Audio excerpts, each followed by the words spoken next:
કારણ કે મારે તારી સાથે થોડી વાત કરવી છે. એકચ્યુઅલી એને વાત તો ના કહી શકાય, પણ મારે તારી પાસેથી ખુલાસો જોઈએ છે.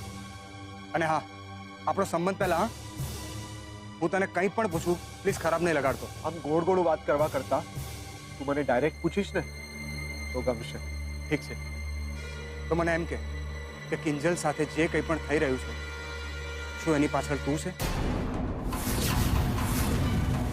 શું તું ભાનમાં તો છે ને રૂપેશ? તું આ બધું મને શું પૂછી રહ્યો છે? તે હું તારી સાડી સાથે આવા નાટક શું કામ કરું? ફૂલ ફોટા શું કામ મોકલાવું? કારણ કે એ ફક્ત મારી સાડી નથી, એ કિંજલ છે જેને તારા મોઢા પર તારા પ્રેમને રિજેક્ટ કર્યો હતો. અને તે 4 લોકોની વચ્ચે કીધેલું યાદ છે ને કે કિંજલ તો મારી છે, કિંજલને મારી બનાવીને જ રહીશ. હા, કયું હશે? અરે મને તો યાદ પણ નથી રૂપેશ.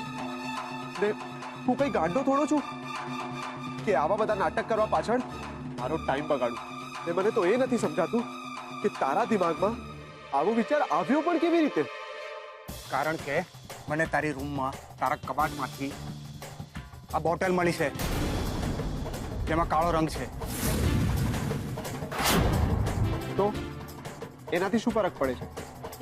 અરે આ કાળા રંગની બોટલ વર્ષોથી મારા કામમાં વપરાતી આવી છે રૂપેશ, જે તને પણ ખબર છે. અને કિંજલનો ફોટો એનું શું? હા, મેં તારા કબાટમાં કિંજલનો સેમ ફોટો જોયો છે જે ત્યાં ફ્રેમમાં હતો.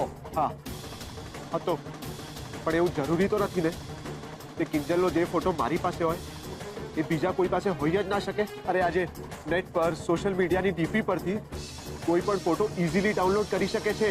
સારું, બસ મને સમજાઈ ગયું છે કે આની પાછળ તું નહોતો, અને મને એ વાતની ખુશી છે. ને આ જ વાતનું મને સૌથી વધારે દુઃખ છે રૂપેશ. આપણી આટલા વર્ષોની મિત્રતામાં તે મને આટલો જ ઓળખ્યો. કરશે એવું નથી, હું તો બસ મગજમાં શંકા થઈ એટલે ક્લિયર કરતો હતો બસ. બરાબર છે, તારી શંકા તો ક્લિયર થઈ ગઈ ને મને પણ ક્લિયર કટ સમજાઈ ગયું છે કે મારો ભાઈ, મારો મિત્ર, આ બધું ફક્ત કહેવા પૂરતું છે. એ વાત જ્યાં તારી સાડીની આવે છે ને ત્યારે હું તારા માટે ક્યાંય નથી. કર્ષ, મારી વાત તો સાંભળ તું. જો રૂપેશ, મને લાગે છે આપણે પોતપોતાની રીતે ઘરે પહોંચતા થઈએ ને એ આગળ જતા વધુ સારું રહેશે. કર્ષ,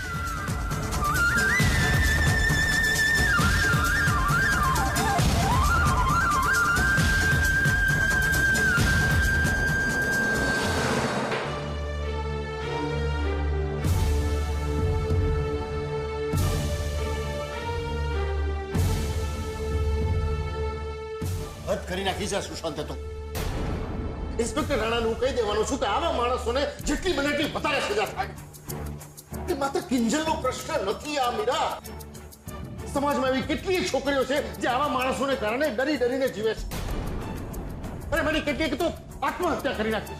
અરે તમે આવું બધું ના બોલો, તમે શાંત થઈ જાઓ અને તમારી દવા લઈ લો. નકામી તમારી તબિયત બગડશે. મને કાંઈ થવાનું નથી મીરા, પણ આપણી કિંજલ બિચારી મારો વિચાર કરીને એટલી બધું સહન કર્યા કરે છે.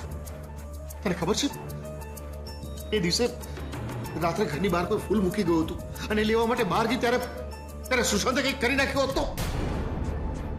નહીં મીરા, આપણે હવે તકેદારી લેવી પડશે. આજ પછી કિંજલે ક્યારેય ઘરની બહાર એકલી નહીં મૂકવાની. બસ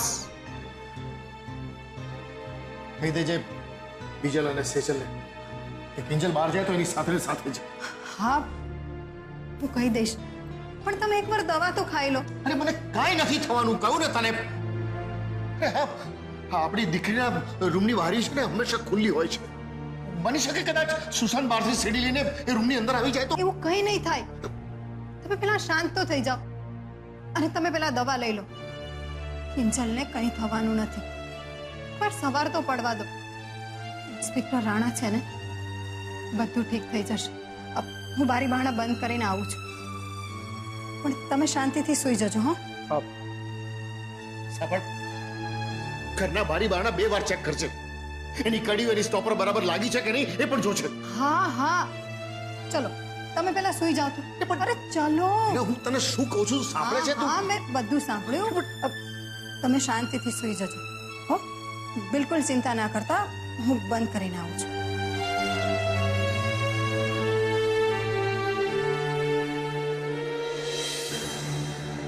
બસ એક વાર સુશાંતને મારી સામે આવી જવા દો. એવું મારીશ કે આખી જિંદગી માટે ટાયલા કરવાના બંધ કરી દેશે. રોડછાપ રોમિયો. અને રોડછાપ રોમિયો નહીં, પણ ભણેલો ગણેલો માનસિક વિકૃતિ ધરાવતો સાયકો કહેવાય. આ બધી છે ને આ લોકોની ટેકનિક હોય છે. કોઈ પણ શારીરિક વાર નહીં કરવાનો, પણ અહીં માનસિક વાર કરશે. એટલે કિંજલની હિંમત હંમેશા માટે તૂટી જાય અને એ ઘરની બહાર નીકળતા પહેલા પણ 100 વાર વિચાર કરે. પણ કિંજલ, તું જરાય ના ડરતી. અમે બધા જ તારી સાથે છીએ. હું ડરતી નથી સેજલ. એટલે જ મેં અને રૂપેશ જીજુએ મળીને ઇન્સ્પેક્ટર રાણા સાથે આ રેકોર્ડિંગ વાળો પ્લાન બનાવ્યો. પણ એ તો આપણા નસીબ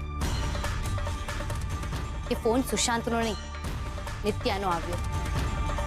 પણ કિંજલ, રૂપેશ જીજુ એમ કહેતા હતા કે નિત્યાએ આ બધું એના પપ્પાના ઈલાજ માટે કર્યું હતું. તો થઈ ગયું ઓપરેશન? ખબર નહીં. હું એને આ પૂછવાની જ હતી કે પહેલા જ એને ફોન કટ કરી નાખ્યો. ક્યાંક એવું તો નથી ને કે આ બધું નિત્યા જ કરાવી રહી હોય? પણ આ બધું કરવામાં એનો શું ફાયદો? તો એ જે રીતે મદદ કરી રહી છે એમાં પણ એનો શું ફાયદો? વિચારવા જેવી વાત છે ને. જ્યારે જ્યારે કિંજલને એમ લાગે છે કે સુશાંતનો ફોન આવશે, ત્યારે ત્યારે નિત્યાનો ફોન આવે છે. એને પણ કાળા ગુલાબ મળે છે. કેમ? તારી વાત સાચી છે સેજલ. મને રૂપેશ જીજુ પણ આ જ કહી રહ્યા હતા કે અત્યારે અંધારામાં તીર ચાલવાના છે, એટલે કોઈનો પણ ભરોસો નથી કરવાનો.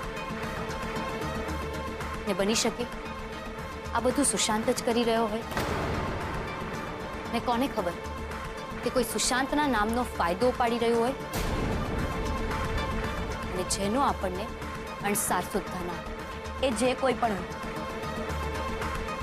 પણ આપણે બધા મળીને એનો વરવો ચહેરો સામે લાવીને જ રહીશું. રાઈટ?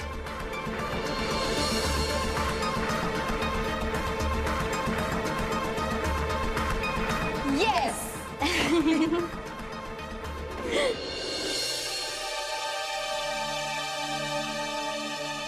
કોણ?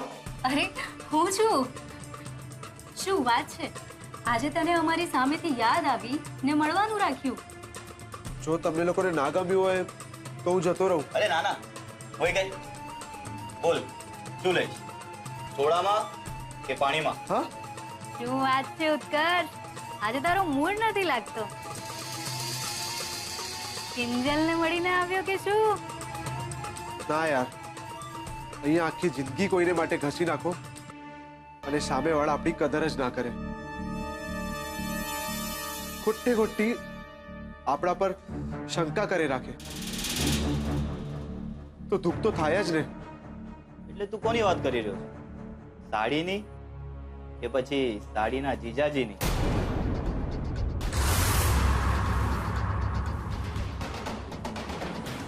જો દોસ્ત, આવું તો થતું જ રહેવાનું. નવી એન્ટ્રી, જૂની એક્ઝિટ. આજ તો નિયમ છે દુનિયાનો. પણ અમારી ગેંગમાં એવું નથી. અમે કોઈને પોતાને એકવાર ગણી લઈએ, એને ગણી લઈએ, પછી એની માટે રસ્તામાં ગુલાબના ઢગલે ઢગલા કરી દઈએ. હા, કે પછી ગુલાબ લાલ હોય કે કાળું, શું ફરક પડે છે?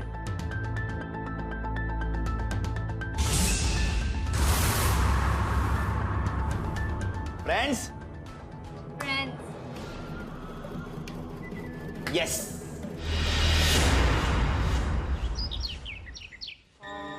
પૂરો પંદ પેટીસ બનાવી નાખજો ફરાળી જેવી. તળેલા કારેલાનું શાક એટલે તળીને બનાવવાનું એમ. અને ગળચટ્ટું બનાવજે, કડવું ઓખ નહીં. કેળા તો હા કેળા લો, પછી કાકડી લો, શ્રીખંડ તો હો. અમારા ડાચા આવે હું જોસ લપને આમાં. ના ના બા, એટલે મને છે ને લગતા લગતા હમણાં વિચાર આવ્યો કે આટલું બધું બનાવવાનું શું જરૂર છે?